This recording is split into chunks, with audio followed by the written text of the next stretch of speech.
Hey, welcome to the first show podcast video thing. It's called MN Ultra. We got a balloon and stuff. It's really cool. Nice. Yeah. MN Ultra project. Hey, I'm sorry. Or Project MN Ultra. The project too. of stuff. Project of stuff. Yeah, it's got a balloon. Got stuff. And Papers. Stuff. Hey, we should get a lady slipper in there too. That's not a forensics thing. I'm talking about the flower. But we're talking about a bunch of stuff tonight. Oh, not a bunch, but a little. We're going to talk about being a dick to scammers. I can say dick on a podcast, right? Yep. Okay. Yes. We've got the movie Brazil. It's an old movie. Came out in 1984. Can we say that on the podcast? Old movie? Came out in 1984. I think we can say that. Okay, got it. Yeah. This movie is... it's a cool movie, but I remember watching it way back then, and I was just starting to open my eyes to how life really is. But I saw that movie and it blew me away. So I made these guys watch it. We're going to talk about it, and then Aaron has one more thing at some point. So I'll figure it out. Yep. Hello. Let's do that. I think. How are we? We should do a podcast. We're good. Yeah. We should do. Wow, that's like the "Pop Goes the World" song by Men Without Hats. Because Johnny played guitar, Jenny played bass. Name of the band is Human Race. They figure out how they make more money on a movie screen. Now was that the record that actually has their logo, like it almost looks like a street sign with the hat? No. Okay. All right. Yeah, I know. I've got it right there. Oh yeah, I can see that from here. I can see it. How there, Joseph? Yeah. Sorry. It's real. It's real. But Brazil. Simple lyrics though, Men Without Hats. Yeah. So you guys watched Brazil. Yes. We want to go right into Brazil. Let's just go right into it. If you don't mind, before we start, you guys had both seen it. Like Jeremy, I think you saw it a while ago, and JP, you've seen it numerous times, right? Yes. I first time I'd seen it was like a week ago. Okay. So there's our perspectives. You'll figure that out. So John, why did you suggest Brazil? Oh, me? Man, I don't like a lot of 80s movies. It's tough to describe. 80s sci-fi and 80s movies in general. I don't know what it is. They always seem dark. And Brazil, to me, there was no sunlight, basically. No, in his dreams. Throughout any of it. Well, no, even in the movie, like a lot of it is like this big city. No, I know, but no the only place light. there was sunlight was in his dreams. And when they escaped the town, right? At the end. Okay. Yeah, but that's in his head. That's in his head. Yep. Yeah. Oh, remember? fuck, that's right. Yeah. At the end. Yeah, that's true. Yeah. Yep. So the only sunlight is actually in his escape. Mm-hmm. But why did I suggest Brazil? I believe you asked. Yeah. I think it is almost an allegory for what we're experiencing now with the current political, socioeconomic morass that we're in at the moment. I think it really gets into just how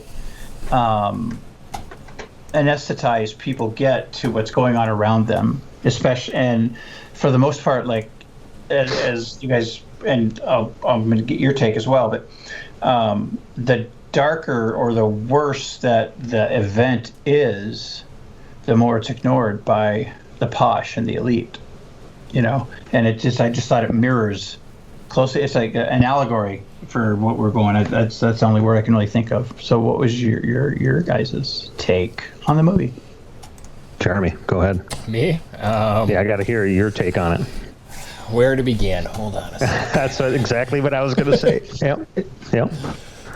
Well, even the way the movie opened. Do you remember how it opened? Yep. Absolutely. No, I don't. You don't? Well, baby, it was a window with all the shopping and all the stuff, and as the guy's pushing a baby, and then it blows stroller, up. Yep. And then the logo comes out. Mm-hmm. I think that's how it was pitched too. So what are you gonna call it? Looks like the logo's coming out. Go with it. We need a name. We call it Brazil. And it's gonna be just like a flourish, just a swoosh. So why did they call it Brazil? I don't know, but because that was missed on me. Jeremy, keep giving your take. I'm going to pull that up. I'm trying to. It's so bizarre. Monty. Mm-hmm. Monty Python meets Clockwork Orange is kind of what Holy I think of shit. it. Wow, So- That's that's an good. awesome observation. Yeah, go ahead. I never put that together. Right. I'm trying to really figure out what the ducks meant. Like, is that like how communication is being spread? What is the deal with the ducks? Like, there's ducks everywhere. They're like the air conditioning. Everything's got ducks. Ducks. Duck work. Ducks. Yeah. Because I'm Ducks. sitting here going, where in the fuck are the ducks? I was in You the don't- same. you don't I was know in the the same. ducks? Like I didn't remember any ducks. All of a sudden, I'm like, wait a minute. I'm nodding my head, but yeah. No, but then I do remember one scene where they had this big giant cartoon duck like on a wall. It said like graffiti as they're going by or some shit like that. Like everything's like pneumatic tubes and transit. I'm just trying to like, what is the reference? What's the metaphor that he's trying to get at? Just the simplicity that the simplicity and ease of life that we want, we'll get it, but it's not going to come without its own stifling environment in one way or another, be it socioeconomic, be it physical, be it. So I think that just represents how everything is just kind of claustrophobic. That movie Claustrophobic, gave me yeah. that 100%, almost the entire thing. And I mean, that's good direction, it's good writing, but a lot of movies from that era do that. So I kind of discredited that as I watched it. But the ductwork and all like the tubes coming out of walls when they were fixing shit, Right. Yeah. instant, like with the way I am, I instantly felt completely uneasy with that because you look at it and you go, nobody can work on this. Right. Right. But in the world of Brazil, there's a fucking million people who know how to work on it. Like they're all part of. As long as you have Whatever. the certain report, you have the 7 reports you got to correct. fill out. Yeah. Yeah. For me, it was more like an idea of you 4, bureaucracy. 7. Yeah. Oh, it was Yeah. full of that. Yeah. Yeah. Yes. Absolutely. Insane though, especially when what's her name is trying to get Mr. Buttle released, and she's like got the form, throughout goes, the whole movie, you yeah. have to go to information reclamation, and she goes, I was there, they sent me to you, and he goes, do you have your form 52B? What? And then he just, your form 52B, and where do I get that? Special reclamations. It's just like, And it's not just bureaucracy, too, to me. It was, yeah, that's of course what it is. But the part that comes along with bureaucracy is the people who are in their little sector, right? Right. They know all Yep. the paperwork for their sector. And they're lost in their own little world in there where they know everything there's to know about that thing. And when somebody comes in and doesn't know about it, they treat them like they're idiots or dirt. Yet, it's and we see that all over the place. Like, for instance, techs in IT. We Yes. almost have our own fucking language. we When had people come in, we just start using all these fucking things, and people look at us like we're idiots. and Or even audio or music. Like, There's it this one all guy- works that way. his name was Trent. He was tech support for a phone company we used, a telco, and His name he was Trent. Trent, and he was a dick. I mean, this guy was a dick. I hope you're not using the poor guy's real name. I didn't name the Trent, company. sorry if you're out there. Trent, that motherfucker. Yeah. All you Trents. Yeah, Trent. Not as bad as the Daryl's, but they're close. Oh, damn. A lot of Daryls and Trents are going to be downvoting this. But Trent would just be rude, and he just if you didn't know what he knew, he was just very debasing to you. And I'd tell him because you guys know me. I'm dude. Yeah, back burner that attitude, man. Okay, I don't know this shit. It's the first time I ever fucking touched it. All right, I'm trying to be nice. This is me being nice. You don't want to see anything else. Oh, wow. But anyway, but Brazil, even the the way everyone was completely desensitized to what was going around them, like when there's a terrorist bombing in the restaurant, and the waiters come over and apologize for the mess, and you're looking, there's blood and bodies everywhere, and they just bring a partition. Yep. Yeah.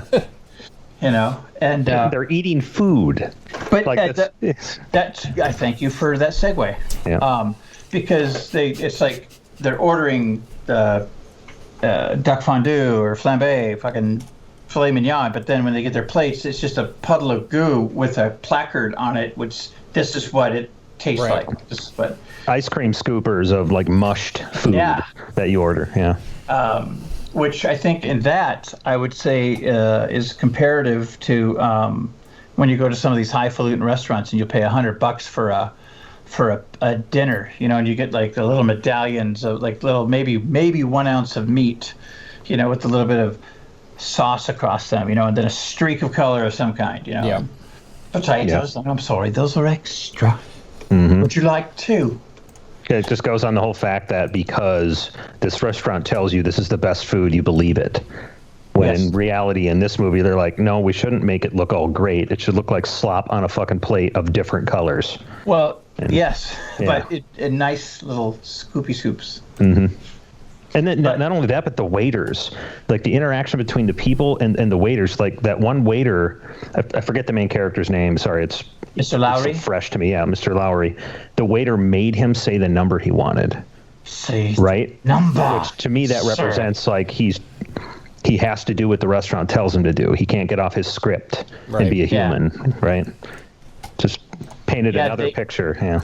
And what do you think about the screens that were all small, but they had the magnifiers in front of them? Oh, right, yeah. Where he worked. Mm-hmm. It was just like... Because that was what, done. 80s, right? So yeah, they foretold about a lot of stuff, like screens everywhere. Shit. Yeah. Plastic surgery, was a huge thing. Shit. Yeah, I didn't even think about that. You're absolutely right. And every time we saw that lady, she was like, it was worse and worse and worse. So I think isn't it once her bandage starts bleeding? It's like blood's running out of it or something. Right. Fine. But it would go up and down too. Like one went worse and worse, but his mom was fluctuating all over the place. Yeah, she went younger. Yeah, she got real young. Yeah. Yeah, I remember the dance sequence at the end with her. Yeah. No, but even I think he was really reaching for the future with the phone. Remember, the phone was just that series of jacks. You pick it up, you had to get it in the right one. But series of patches. I think what he was actually, that's a metaphor, I guess, for what you'd say the complexity we have with cell phones nowadays. I think he knew that we were gonna convenience ourselves to such a degree that we're going to introduce complexities we never imagined. Okay. No, that makes sense. What you said makes sense. I'm just trying to relate to it in today's day and age, because today's day and age, they're not necessarily making the devices more complex for the sake of complexion. Or being complex. Sorry. I like that. We're going with that. But they're removing people from being able to repair or work on those devices. Yep. Yes. So, like Apple, for instance, Apple doesn't want anybody opening any of their shit, right? And if there's other companies doing it, but Apple's the one doing it. So it's like lost in bureaucracy when you want to go and get a device, even have them repair it and pay them full for it. They don't want to do it. They just want to replace it. Yeah. Because the air conditioning breaks. They want to get you lost in paperwork and inconvenience to get it done, right? And this movie does that all over the place. And De Niro. Oh, yeah. What awesome. the fuck? That is so cool. Yeah. When suddenly, I'm a renegade refrigeration repairman, So, okay, what I do. My question on that is De Niro real, or is De Niro like a Fight Club version of Lowry? Oh, fuck. Well, actually, De Niro was... Because Yeah, but... No, I think he was real. You think he was real? Okay. He died, though. Who? How he died. Honestly, like with Jeremy asking that question to me, who died? That character died. De Niro's. He died with all the paper all over him, didn't he? Yeah, he was still in the dream. He was still in Lowry's dream at the end, and then he disappeared on the paper. So to me, he was like a superhero, and he was actually the main character, and he just like his alter ego. But shit, all of this movie could be a dream, right? Because we don't know what part of the sequence. I mean, the way the movie ended, just for spoiler alert from 1980s, but it could all have been in his head. But I always thought that the De Niro we met, Tuttle, when he actually came and fixed shit, I think that was real, and then he became part of Lowry's his fantasy. His fantasy. Yeah, because he saw him as kind of he's a superhero. He's doing things that he wouldn't do outside the norm, not following the rules. I'm not playing devil's advocate, but how the hell in his dreams did he have that girl then? Because he had never met her before. She was in his dreams, and then he met her. Just that cosmic connection kind of deal. Maybe, okay, so maybe that represents he's daydreaming, and then in real life he meets somebody in one of his daydreams, so it super connects to him? So Okay. yeah, that's probably close. Yeah, this movie has a ton of fucking depth. It's bizarre. It's almost like, what's his name? Terrence Terrence Malick. Terrence Malick. It's kind of like Terrence Malick on acid. It also sped up quite a bit. Malick movies are generally slower. They give people and scenes a chance to breathe. There's that. Brazil, not a lot of breathing. Yeah, there are slower scenes, but there's always chaos going on. Like, remember when he took the... I don't know why this sticks with me. I don't even know what it means. But when he took the promotion, his first day, his boss has all those people following him, asking him yes and no questions, and they're just constantly walking around all over the place. What the hell was that? That's bureaucracy. That is Sure. like corporate. That's like being in that corporate madness. You know, the vice president, the assistant vice president, the executive vice president. You know, just all kinds of underling terms. You know, but they're all peers. And I get it, because like all of his answers, they're uneducated. They have to be, right? Because there's no way he could honestly answer those questions with proper research, because there's so many coming at him, right? Right. Yeah, but I think that's where they're getting to the rubber stamp attitude. Sure. Yep, Yeah, I sure. gotcha. Yeah, just go for it. Just keep it under 10 grand. Okay, here, go get. You know. So that's along those corporate. lines. So what was his job before that then? He was working in just the deeper It was like aspects of government. It was he was error like correction, wasn't it? So he was, because he found the error for when the other Tuttle, or whatever his name was, actually got killed. He found. Yeah, and it's not our fault. It's special investigations mistake. Yeah. Yep. It's like, so what does that represent, though? Like, that is error correcting. Is that them just trying to cover their own ass, so they had to make an entire department for it? Well, that's just actually I don't know. Yeah. I don't know.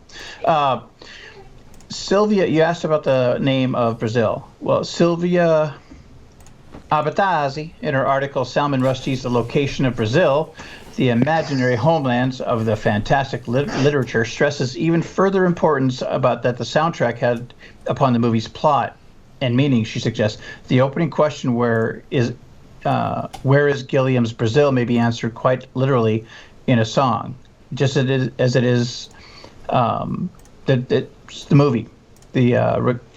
Kate Bush recorded the original song, Brazil. So it's like, it's the song name was Brazil. The song name's Brazil, and it. I'm reading. I wonder if that was made before the movie. Yes, it was. Oh, okay. So gotcha. Maybe this. Okay. I think 1939, actually. Oh, holy shit! Yeah.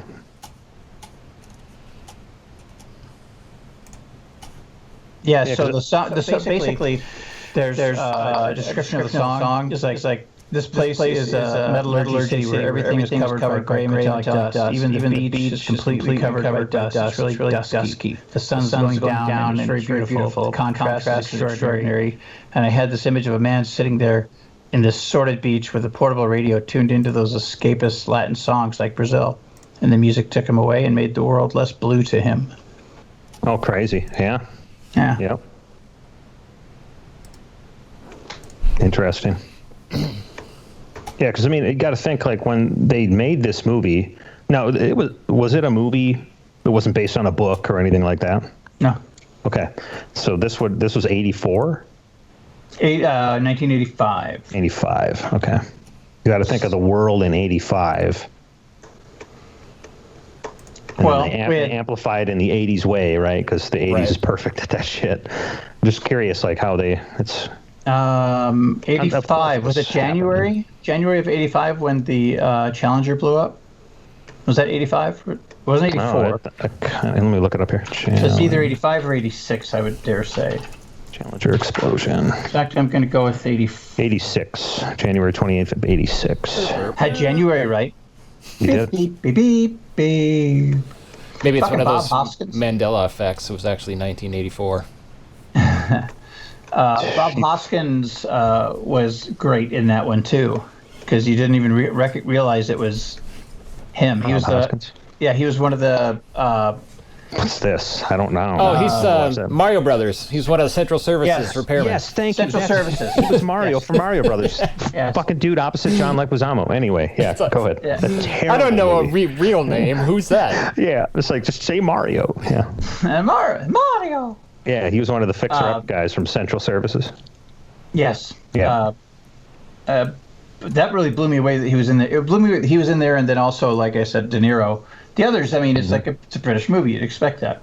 Of course, it took me a while to realize that Bob Hoskins was actually British, but who am I, right? I didn't. That makes sense. I didn't realize that either. Well, I mean, the English accent wouldn't give it away. Well, For me. You can fake an English accent. The fakening? Is that like the fappening? You can, Yes. No, I like it. Exactly. We should make that a thing. The fakening. did I say fakening? It came out like that. Oh, Probably okay. a marble or two rolling around in there. It's one here. Yeah.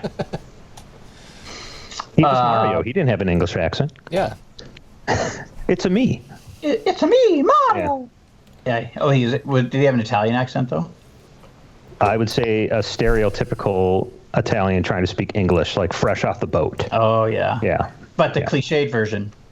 Correct. I come from my country to come to your country. So I'll be completely honest with you. It might be cliched, but it's based on truth. I watched this. We're trying to figure out how to make a pizza sauce, and there was a dude he's an older guy. He's probably in his low 70s. Sounded just like it. Everything had an A at the end of it. It was right on the button. We make the tomato. Yeah. You sure it was a real Italian guy? Not a spoof. Just Yes. Totally No, it was a real straightforward. dude. Real dude. Yep. Real dude. okay. What else? Yeah. What else on Brazil? What was the deal with the Shogun? I didn't get that. In his dreams, the giant. Oh, in his dreams. I think that Yes. was just representative of his travails, the rocks in his river, as it were. You know, that was everything that he was constantly butting up against. You know, like he's going to work. He doesn't want to work. He hates his fucking job. You know, he just wants to. He's very. I think Sam Lowry in another existence would be probably an artist or a musician. You know, I mean, he had that creative bent to him, and I think that's why he was unfulfilled in his life, to where he finally just went into his dreams and said, "Fuck it, I'm out of here." Pulled the ripcord, grabbed his pudding, said, "Fuck off." See ya. Out he went. It's weird how they did represent it in a Shogun-like figure that when you would cut at it and fire would come out. But how did they do? How were those effects? That were those fucking stone hands come out of the ground and just grab him? You know. Some help. And I swear to God, like some of the shit feels like it. Some of it came out of Dune. I don't know if that came out around a similar time, but I the believe Dune was cages with 84. people in them and like the weird creatures. But I think it kind of, now if we take that and we lay it over today, you know, we're kind of, I mean, yeah, we got plenty of sunshine, but it's almost a model. It's almost an allegory of what we're experiencing today, with just the constant influx of data, the constant influx of derivative information, most of which isn't true, you know, and having to disseminate and discern and try to figure out where your path is, all the while trying to keep that upward mobility on your, you know, your paycheck, if that makes any sense. Yep.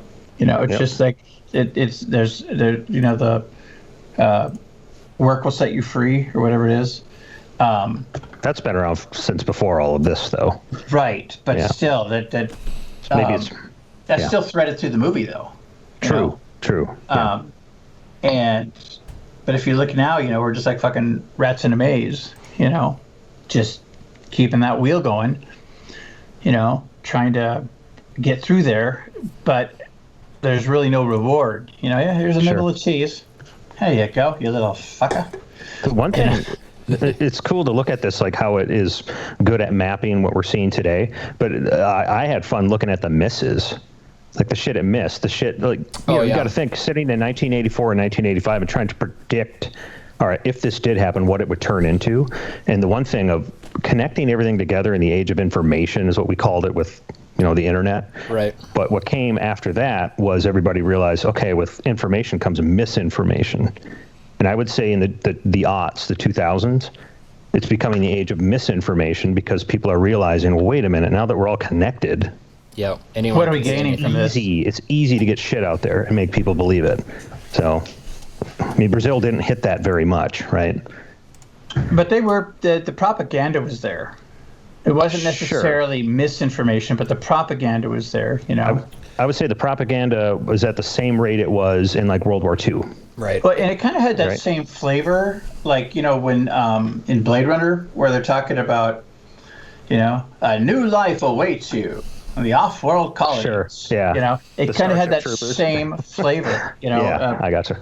It could have been almost gives also that you just didn't have enough freedom, right? The government ran it. Central services ran everything and controlled everything, so you didn't really have a say. Yeah, their government has a lot more control, outward control too. Like they're showing people how much they have. Right. And like Orwell's 1984 was a kind of an inspiration for him too. Sure. Yep. That totally makes sense. But yeah, it's just crazy what just the impact it had on me at the time, because I had just started to, I don't know, open my eyes, I guess. How old were you at this time? Just, it helps. 84, I would have been 20. Yeah, I was 4. Just got out of Canada, Mexico, cool. Hitchhiking. 23. Okay, got it. Yeah, 23, 24. You're still forming shit. Got it. Yeah, so, but I'm sorry, no. That's when I got to Utah. That would have been 27. I was 27 when I saw it. Still, yep. Yeah, and I was just starting to open my eyes. I mean, I'm still an idiot, but I just started to open my eyes just to how life is and how to start dealing with this fucking backlog of fucking mental miasma I've got just from my childhood alone. Right.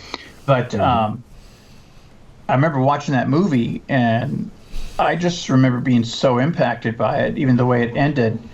The titles are rolling, and I'm just sitting there, just literally, just dumbfounded. I watched I never watched titles, and I wasn't really watching the titles. I was just like, what the fuck just happened? Processing. Yeah, processing, and it stuck with me, man, that movie, because there was just a little thing in the back of my head that said, foreshadowing. Sure. Right. Yeah. Isn't that a straight ripoff from 1984? How that ends? Doesn't he just go straight into his head? No. It's I'm trying to remember. It's fucking just a dry, sad ending. I've never read it. How did 1984 end? Well, basically him and the girl, because love is illegal, but him and this chick fall in love, so they're sneaking around, and then one day they're off, just on one of their trysts, and all of a sudden because there's always the leader on TV, telling you how good you are or what you should be doing, blah, blah, blah. And the grate falls from the wall while they're like having a little tryst, and it's the face, and it says, don't move, authority, blah, blah, blah. So they're arrested and tried and convicted, but then they're separated and they can't, and they're very in love. It was John Hurt, actually, who's in the movie. And so they see each other later, and they walk by, they don't even make eye contact, and then that's how the fucking movie ends. And I'm like, that's not sad at all. You're talking 1984, the movie? Yeah. Oh, gotcha. Okay. Yeah, it's a sad dystopic look. At least Brazil, you had some laughs. You go, right. Hey, well, that's not happening to me, thank God. Yeah, his head was a beautiful place. Sorry, man, I got fucking chapped lips like a son of a bitch. I think it was it 1984? There's a lot of quotes that come out of there. I'm pretty sure in 1984, correct me if I'm wrong, they mentioned socialism or whatever they call it. It's very, very socialist. And they were always at war with they were always at war with this other country, like you know. But they brought up other country. Is that what did they call it? Was it no? You made that up. No, it's like unobtainium-ish. Yeah. No, they would say that in socialism in 1984, it was how did the quote go? The socialists don't give a fuck about the poor; they just hate the rich. Oh, that's good. So, like when you see all the socialist stuff about saying how we're going to help people get out of debt and help the poor, it's not really what it is. It's they hate the rich. This is just in the book 1984. I'm not saying anything else, but thought that was a cool way of looking at that. The country or the superstate they are in is called Oceania. And they're always at war.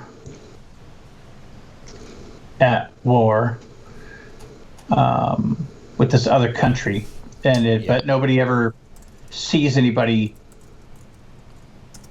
go there or go to war. Committees hear about it and how they're winning. It's two different countries, right? So it's either Oceania's at war with one, or they decide that they're at war with the other one. And these two are always. They're just always at war with each other. I think there's three. I thought you could more than likely be right. And the government decides, or the people? Oh, the people do what they're fucking told. That is it. Oh, okay. That makes sense. Okay. Thought police and all that fun shit. Actually, yes. It's funny you say that because they're constantly under surveillance by the thought police. That's where it came from, 1984. Yeah. The police state. Yeah, he's this guy works in the Ministry of Truth, rewriting history in accordance with the dictates of the party and the supreme leader, Big Brother. All right, back to Brazil. Final thoughts. Good. It's Good, a great movie. It's a fantastic movie. I think everybody should see it. And you see it when you see it. You put your phone down, face down, put it on silent, or turn it off, whatever, so you can actually watch it and not sit there and pay attention to it, because there's a lot of because y'all motherfuckers could learn something. Wow. Words to live by. What do you got next? What's up on the docket? What else? So the other day, every once in a while, my niece will send me a message in Instagram, right, Nikki, and say, hey, what are you doing? Hey, how's it going? Blah, blah, blah. That's it. Well, every once in a while, I get one that said, hi. Okay. Hi. And then because I'm hardly ever on Instagram, so it's like, forget about it, pick up my phone. Well, how are you doing? It's like 3 days ago. I'm like, I am fine. How are you? And then I'm telling Brenda about it. Brenda's like, I don't think that's Nikki. I'm like, I don't think that's Nikki either. And she goes, well, why are you texting back with them? I said, because I like to play with people.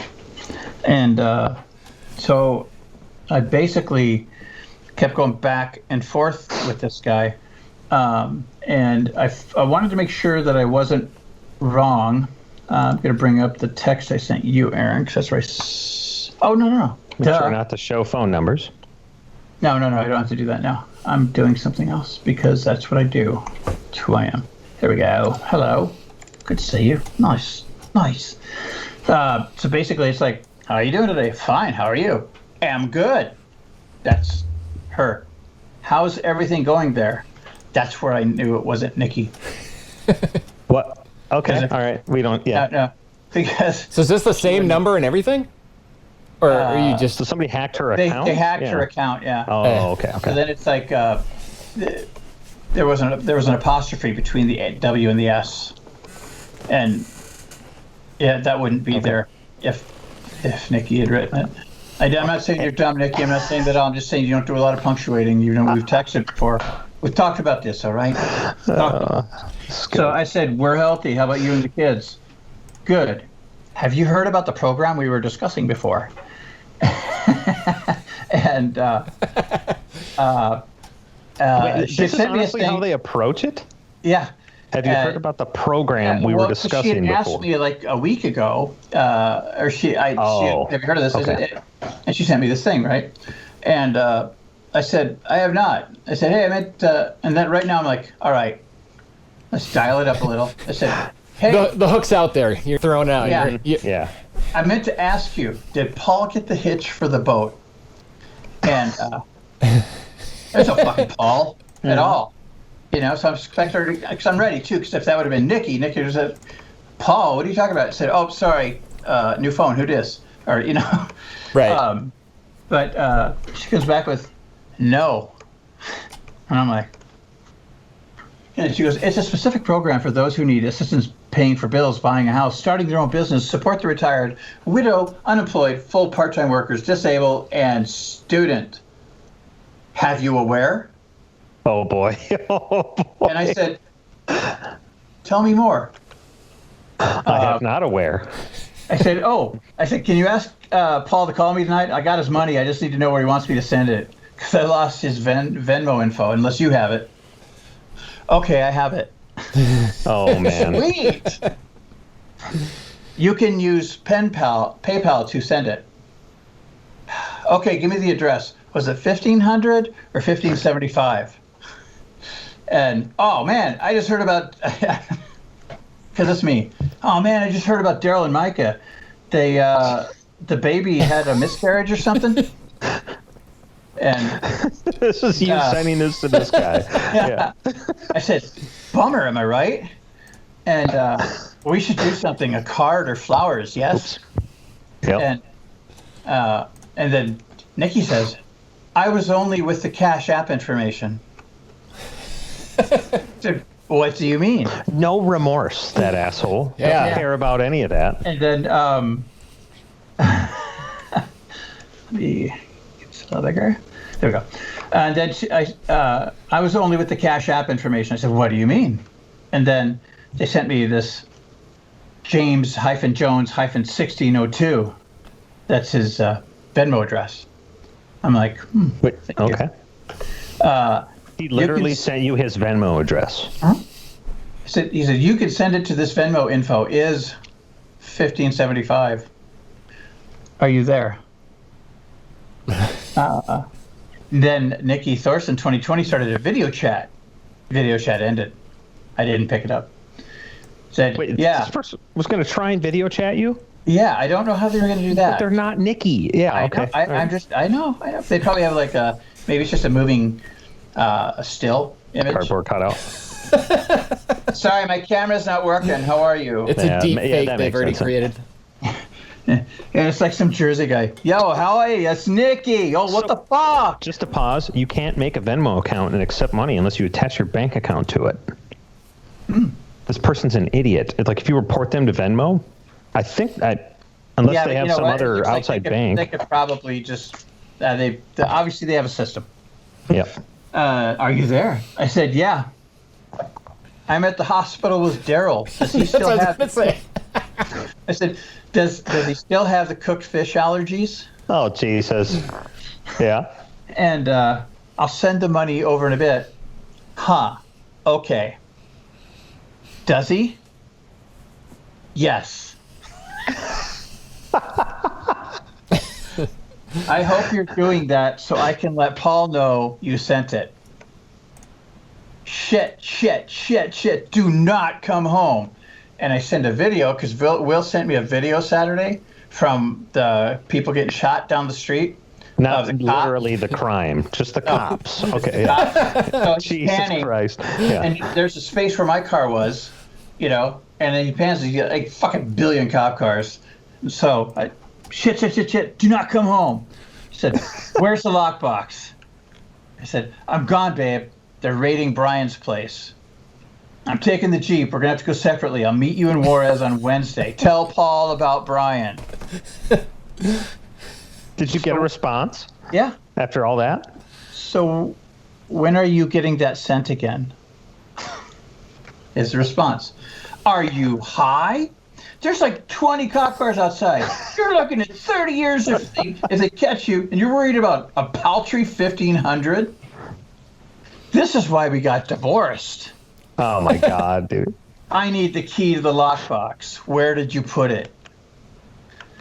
And then they went away after that. They went away after that? Imagine the Google Translate to whatever language they speak natively, This is them trying to figure out what you're saying. Like, what the fuck is wrong with this person? Like, they need help. Should have started sending pictures. I do have. Yeah, he did send some. Yeah. I sent the video of the cop cars everywhere, and there is a little more. That's great. After all of that? Yeah. Oh, shit. And, okay, this is why we got divorced. I need the key to the lockbox. Where did you put it? I'm also trying to fix things out here. That's what they came back with. Like, I'm like, you get a prop. Russian judges like that one. You have to admit the effort on that. Yeah. That was decent English. And attempt was made. Mm-hmm. And I said, where's the key? Hey, they just walked Paul out of Brian's house in handcuffs. What the fuck, Nix? By fixing things, do you mean you flipped? We're going to talk about this in Juarez, and you can pay for your own sex change after this. That's how it ended? Next day. God. What the fuck? 9:26 a.m. How are you doing today?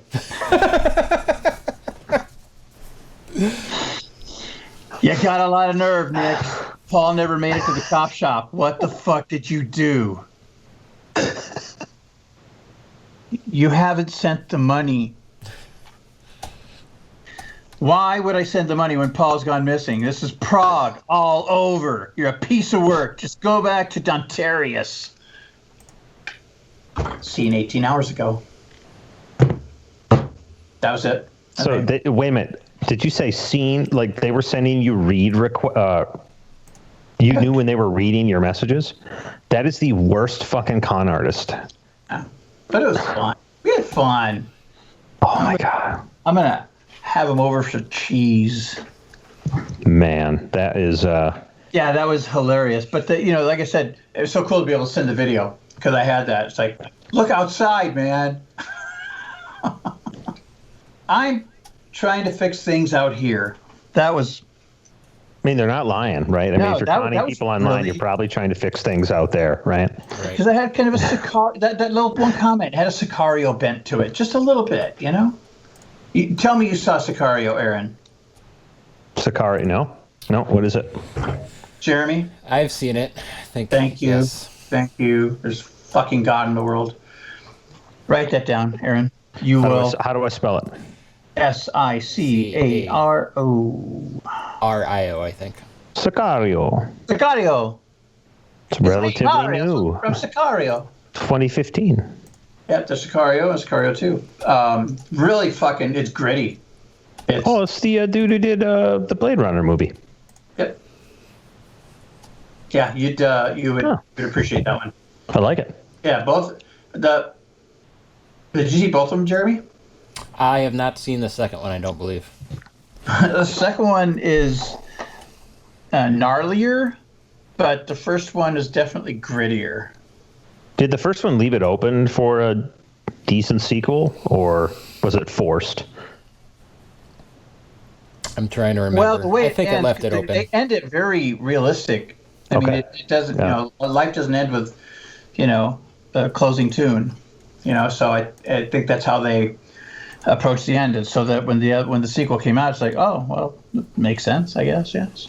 Let's do that. All right, we'll do a sequel, all right? We'll do a bloody sequel, you prick. Are we done, MOT? Hollywood's got a lot of Brits in it. Is it a British movie? No. Well, what the fuck, man? It just comes out that way. It's in my head, and then it leaks out places.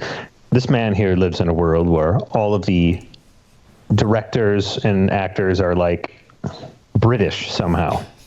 Well, actually, everybody. Yeah. All the good ones are apparently. Yeah. Well, everyone becomes English in my head.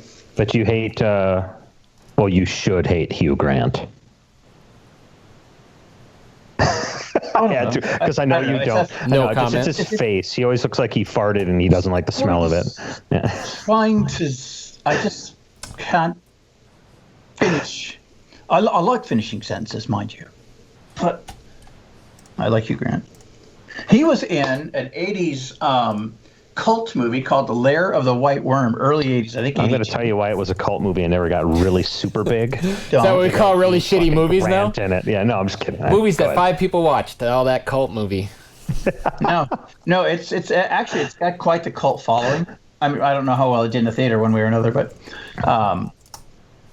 it's a twisted fucking movie about this vampire queen and shit, and she's got this big fucking white worm that comes around every 100 years, and she's got to make sure it's got enough fucking blood and shit, and if she doesn't, it eats her, and she doesn't want to get eaten, so she gets other people to come and give up their blood and get eaten and shit, and so that's what it's about.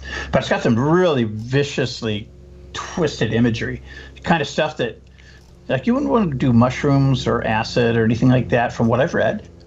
In the books, yeah. In the books, you wouldn't want to do that and watch this movie. The Lair of the White Worm. You are right. Comedy horror, 1988. Comedy. Well, the way you showed it there didn't sound. I don't know where they're coming in with the comedy. It's a Bram Stoker novel. I bet it was a serious movie. Stoker? Yeah. It was serious, but they put Hugh Grant in it, so they're like, "Oh fuck!" Now we gotta call it the comedy. It's really weird watching him in it because he's so serious. Just that's a weird movie for him to be in. Yeah, he's young. That was like going to his first movie. Sure. Okay, I gotcha. I might have to go watch that. Yeah, it's tough for me to imagine. I might have to watch that too. How he would, Daisy? How that would work. Yeah. At the time, it's like, look at there's another 80s movie, 84ish. The Keep with Scott Glenn. You know who he is, right? You know who he is. Trust me, you fucking know who he is. Just Google him. You'll go, oh, that guy. I know that guy. But it had Scott Glenn, Jürgen Perchow, Gabriel Byrne. I mean, it had some fucking young talent in it, and it's just crazy that they're all like in one place. What was the name of the movie? Oh, I know Scott Glenn. Yeah. The Keep. The Keep. The Keep. Yep. Yeah, and I think it was directed by Michael Mann. I could be wrong. Miami Vice. It was Michael Mann. Yep. Because all the lighting that you had in Miami Vice, with the little blue and the pastels, the lights are always shining. Yeah. Everyone come through the window like moonlight that's shining at an oblique angle. It doesn't work like that. But anyway, he brought that to the Keep. So you got like where they're walking around from the back of the Keep, and there's obvious it's just World War II. There's no like street lights and shit back there, But they're coming out and you just got this mist. You got the blurs just right, and the light. You see the light rays. But it's pretty good because the Keep's about this castle in Hungary that's based on this fucking weird castle outside Hungary, just a little outside. But it's built from the outside in, because when you build a castle, you build the large stones on the outside, and they get smaller as you go inside. But this one's the opposite, and there's these gold crosses along the inner part. And it was meant to keep people in it, right? Instead of keeping armies from the outside coming in. Right. But not quite people. Well, I know. Well, in this movie, it's supernatural, but it was the devil. Oh, was it now? Yeah, so they were keeping him locked up in there, and then the Nazis, they see gold, a lot gold. They're from us. Nazis go Australia. Yeah, well. Gemütlichkeit, am I right? I mean, there's got to be one British guy who just turned out to love Hitler and the Nazis, right? So there you go. All the Nazis had that British accent. See, Heil. He wasn't such a bad guy. Yeah. They got co-opted quick. Yeah. Yes. Australian Nazi. Yeah. Sick. Heil, mate.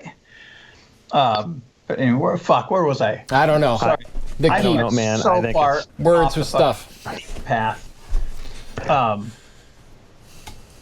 What was it? Where were we? What was our? We were talking about. No, there was no we. It was just you. Got this. Where did this begin? It was at the Keep. Then we got to the castle. Then we went to Hugh Grant, and let's backtrack from Hugh Grant. And then we went to the Keep. See, I saw what you did. Harry is much more difficult. Yeah. Sorry. See the Keep, in other words. See the Keep, see Brazil. No, it's. Yep, those are our words to live by. Brazil. But the Keep is, it's worth a single viewing because it's like, and the music is Tangerine fucking Dream. No, don't make that face. Tangerine Dream was big in their time, but Sure. about the time when they did the soundtrack, they were kind of the edge of their shelf life, you know? So it was like, it doesn't hold up, but it's not any worse than, what was that fucking movie of Matthew Broderick and Rutger Hauer, Michelle Pfeiffer, the fucking, he's a little squire dude, and Rutger Hauer's this knight who can only come out during the day, and Michelle Pfeiffer's this blah blah blah that can only come out at night, and they could never meet each other because this fucking wizard cardinal dude was a Dangerous dick. Minds. Okay, and you said Michelle Pfeiffer, and I had to go Dangerous Minds. the only That's one? fucking terrible. Yeah. Lady Gangster's Hawk. Paradise What song. lies beneath? I don't know. Yeah. Lady What was it Hawk. called? Lady Hawk. Okay. Oh, Well, what lies it couldn't be beneath? any worse than Dune's music.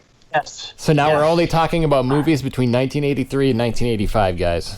We got Lady Hawk. narrow scope. Probably, Lady Hawk has a soundtrack worse than Flash Gordon.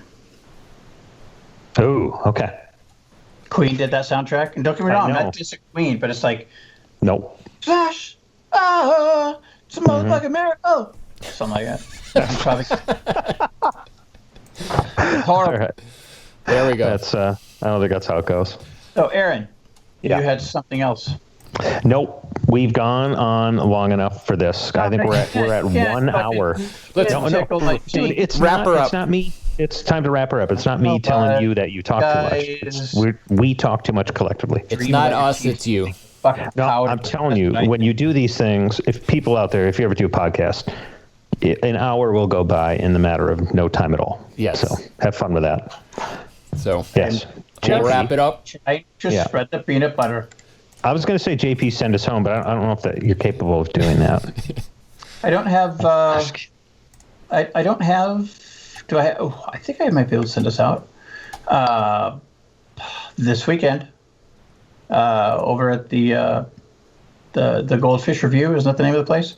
They got the bunch of music coming. You can have the Spirokeets, the Narwhal Substream, Weaving Beavers, Pop Sockets, Fishing Brokers, and the Vortex of Chaos. Oh, special guest star Mutual Deterrence. Their first album, The Politics of Despair, just went #1 on the Billboard charts. It's going to be a great concert. See you there. All right. Later. Well, tune in for that. That'll be on NPR. No. If we're on NPR, we talk like this.